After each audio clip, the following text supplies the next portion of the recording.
So I'm talking about our project DarkFi, which is anonymous smart contracts. So you'll be like, oh, why are they talking at a proof of work summit?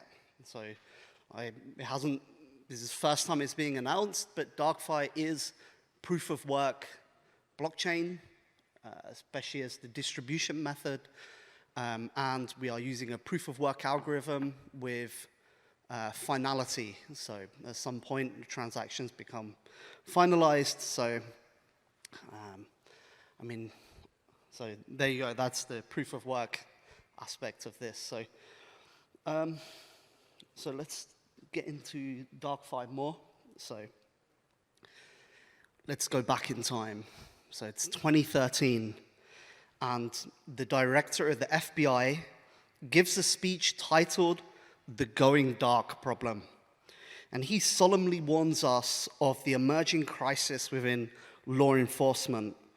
Since the Snowden disclosures, increasing public awareness of surveillance has encouraged the wide-ranging use of encryption technologies, what he calls the tech tool of choice for criminals. Unfortunately, the law hasn't kept pace with technology, and this disconnect has created a significant public safety problem. We call it going dark. James Comey, FBI director. The speech highlighted a risk emerging online. Mass popularization of encryption threatens to create a permanent online zone that is impenetrable to law enforcement.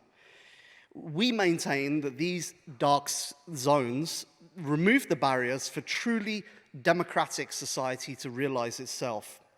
Recent developments in DAOs and DeFi represent an exciting step towards this future. Additional breakthroughs in cryptography, such as zero-knowledge proofs, are awakening a new era of challenge and upheaval. So I'm going to give an overview of these advances and introduce our project, which is DarkFi. And DarkFi is not a corporate startup. It's more of a democratic economic experiment and operating system for society. So since Comey first documented the going dark problem in 2013, the situation has escalated. So the logic of state expansionism with infinite money printing and industrialism have submerged society into a constant state of war. Power and state apparatus control, oppress, and surveil society while big tech wraps us in a digital prison. This state of war we can call society-side. Society is increasingly deprived of its moral and political character. People have been transformed into a fascist's herds-like masses. Internet technology is centered around extracting profit from users for low-value work, clicking ads. This leads to a huge data harvesting operations and the construction of a surveillance mega machine. This encourages docility and consumption rather than active, individuated usership. It is an architecture of oppression structured on user control. Newer and better artificial intelligences are constantly being honed to wage war on the resistance and force the remaining people into giant megacities. With the arrival of central bank digital currencies, CBDCs, and universal basic income, UBI, centralized power is increasingly seeking to close off all competing economic arenas. The corporate state seeks to monopolize economic life.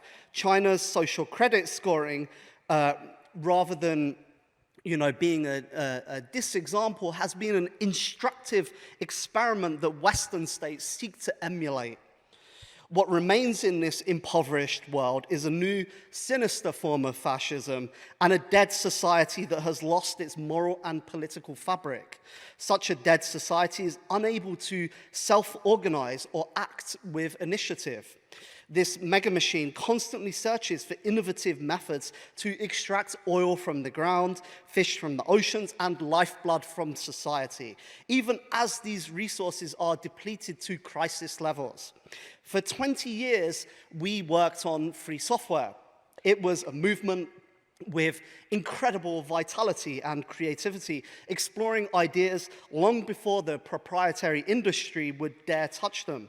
But being a full-time free software developer was a tough situation. We created tremendous value, but were mostly without resources. We did not have a way to capture back some of the value that we were creating. Being unable to capture value meant our expansion was limited and continually resource constrained. So these brilliant concepts that we developed, that were pioneered, could never be fully realized, and society lost the full benefits of a free technology or a free technology paradigm that could have been. The free software movement possessed world-class developers with a community of strong believers, but the movement simply lacked resources due to there being no economic model. So through the power of tokenization, we now have an alternative. So programmable money enables a rich set of techniques to develop economic networks. So token engineering and DAOs are shattering the structure of the old world. The old world is corporate, hierarchical, and rigid. This new world is rich, intense, and creative. In the classical corporate model, you have a consumer-producer dichotomy. This distinction does not exist in crypto. In crypto, the focus is on community and squad wealth. Rather than a company exploiting users for profit and protecting their property, the owners and producers are the community themselves. The value of a project is directly proportional to its community. Tokens capture the value generated by a community and circle that value back to the community itself. The ability of projects to foster participation, enthusiasm, and engagement is therefore crucial. Communities foster autonomy through discourse, negotiation, and narrative. This in turn leads to democratic transformations of the individual, fashioning their character for the values of self-governance and self-development. Nowhere is this social evolution more apparent than in DAOs. DAOs are a governance primitive that enable latent democratic forces to assemble and organize themselves before power and capital forces can narrow them ideologically, like Vlad said with Lightning Labs, where the capital narrowed their focus. So by making the community shareholders, the community can therefore protect itself against this ideological narrowing. This enables the exploration of unrealized liberation zones, and the users are stakeholders that can participate directly in governance decisions. They can decide on development targets, features, salaries, capital allocation, and investments. The ideal of politics is to multiply public spaces. Crypto is therefore deeply political. Politics concerns taking decisions regarding the collective interests of society, such as well-being, security, and freedom. In this sense, politics and direct democracy are synonymous. The old model of technology is anti-political because it removes ownership from people and places it into the hands of monopoly. The old model encourages passivity and indifference by design, reducing people to consumers. This is essentially the orientation of modern technology, its arc extending back over 5,000 years to the origin of civilization itself. If you go on Wikipedia and you look up civilization, like literally go on Wikipedia, search civilization, you can read the first few paragraphs in the synopsis, in the lead. And one of those paragraphs, amongst the others, which I encourage you to read, says, civilization concentrates power, extending human control over the rest of nature, including over other human beings. History has swung back and forth in the struggle between democratic society and the state civilization system. At times, this has broken out into open conflict, while in other times it has led to an uneasy peace. Conflict between civilizational forms has accelerated in the modern era.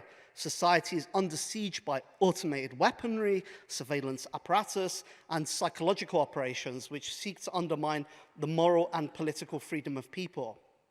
But totalitarianism cannot be defeated through compliance. Compliance only emboldens regimes of power. Totalitarian terror is let loose when opposition has died down and the rulers are no longer afraid. Compliance feeds totalitarians and never leads to normality. Resistance is essential to counter the rise of totalitarian rule. Parallel societies offer pockets of freedom that nurture ideologies of resistance and form the basis of a new society. They can be societies oriented around technology, economy, education, or culture. With DAOs and DeFi, we can bring to life a new nation where multiple cultures, ethnicities, and political formations coexist within a confederalist structure. So there is a story of money that goes something like this. It's the dawn of history. People are trading their surplus goods. You have an apple, she has an orange. Trade necessitates a medium of exchange and money emerges. We've all heard this story, except it's a myth. This never occurred in history. In ancient Mesopotamia, there were sophisticated banking networks long before money existed. These networks offered all the modern operations associated with a bank, such as loan operations, deposits, forex, and debt settlement. Babylon, the cradle of human civilization, was home to the flourishing banking center of the region and an active futures market. Money emerged out of this system of credit networks. Deposit slips and futures contracts were traded in the form of clay tokens that could be broken. It was only much later, with the emergence of the Persian Empire, that the gold and silver bimetallic money standard was created.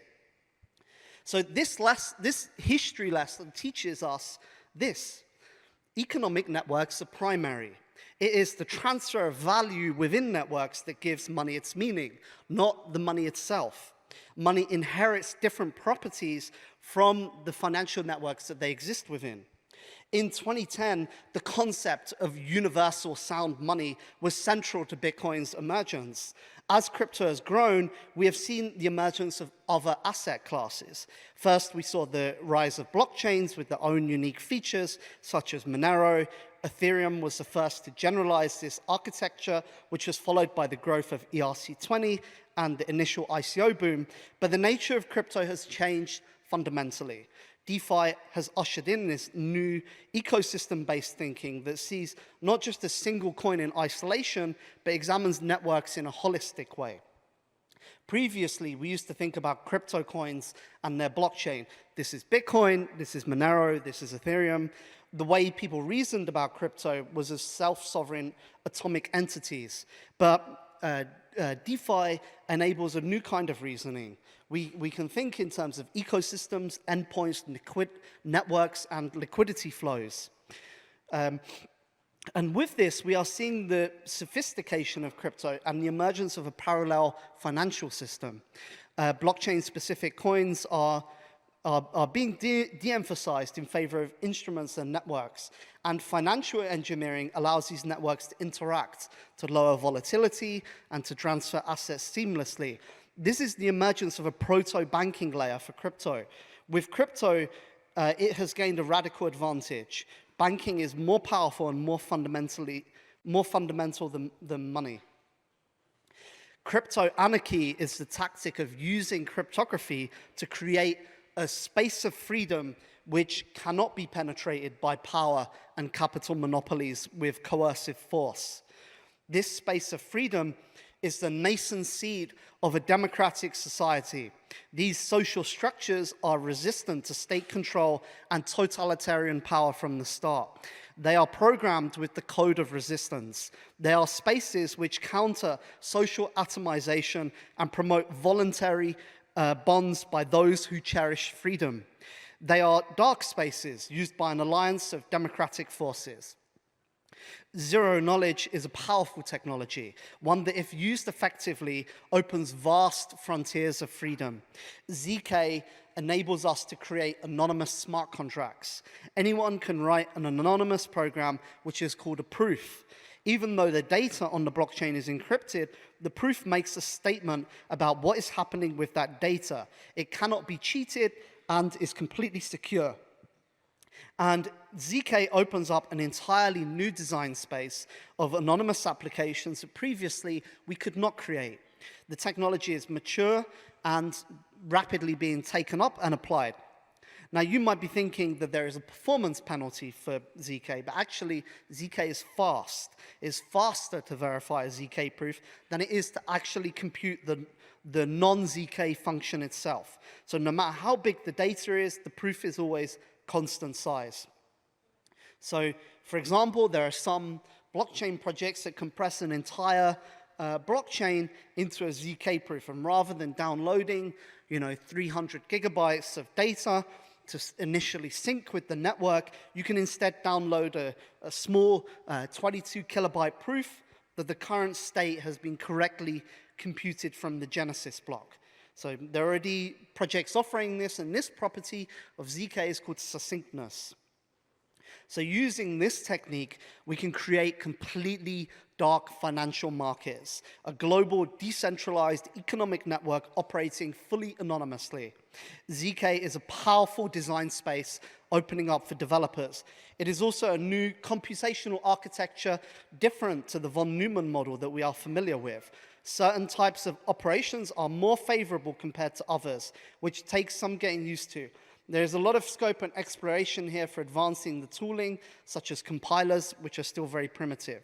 So this is the very first step toward a new economic model for a technology that is not based off of the exploitation of users. DarkFi is a base layer for anonymous applications and smart contracts that aims to be multi-chain interoperable. DarkFi is an environment with a language for writing zero-knowledge smart contracts, and there is an operational testnet, and ZK unlocks an entirely unexplored design space of anonymous applications.